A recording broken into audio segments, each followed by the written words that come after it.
അല്ല നമ്മുടെ കൂടെയുണ്ടല്ലോ. ലാ തഹ്സൻ ഇന്നല്ലാഹ മഅനാ. അല്ലാഹു നമുക്ക് ഈമാൻ നൽകുമാറാകട്ടെ. അതുകൊണ്ട് സഹോദര, മുസ്ലിമാണോ, ഈമാനുണ്ടോ, അല്ലാഹയെ വിശ്വാസമുണ്ടോ, അല്ല മതി നിനക്ക്. അല്ല നിന്റെ കൂടെയുണ്ട്. ആരൊക്കെ എന്തൊക്കെ ചെയ്താലും അല്ല നമ്മുടെ കൂടെയുണ്ടെങ്കിൽ നിനക്ക് ഇത്ര പേടി എന്താ മനുഷ്യൻ? ഞാൻ അതാ ചിന്തിക്കണേ. നമ്മൾ എന്തിനാ ഇങ്ങനെ പേടിക്കണേ?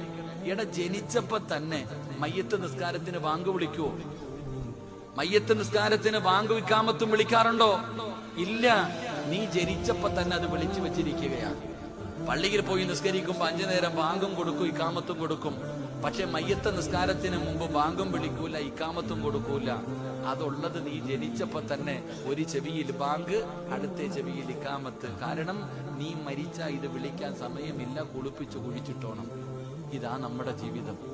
ഇതാണ് നമ്മുടെ ജീവിതം. ഇങ്ങനെ നേർച്ചക്കോഴികളെ പോലെ നടക്കണം. നമുക്ക് എന്താ പേടി? അല്ലാഹു നമുക്ക് ഈമാൻ നൽകുമാറാകട്ടെ. ഇതിനാ പേടിക്കണേ? അല്ല നമ്മുടെ കൂടെ ഇല്ലേ ചെറുപ്പക്കാരാ? മോനെ, അല്ല കൂടെ ഉണ്ടെങ്കിൽ യാതൊരു ഭയവും വേണ്ട, ഒരു പേടിയും വേണ്ട. ജീവിതത്തിൽ ഇനി എന്തു വന്നാലും അല്ല മതി നമുക്ക്. അല്ലാഹു ഈമാൻ നൽകുമാറാകട്ടെ.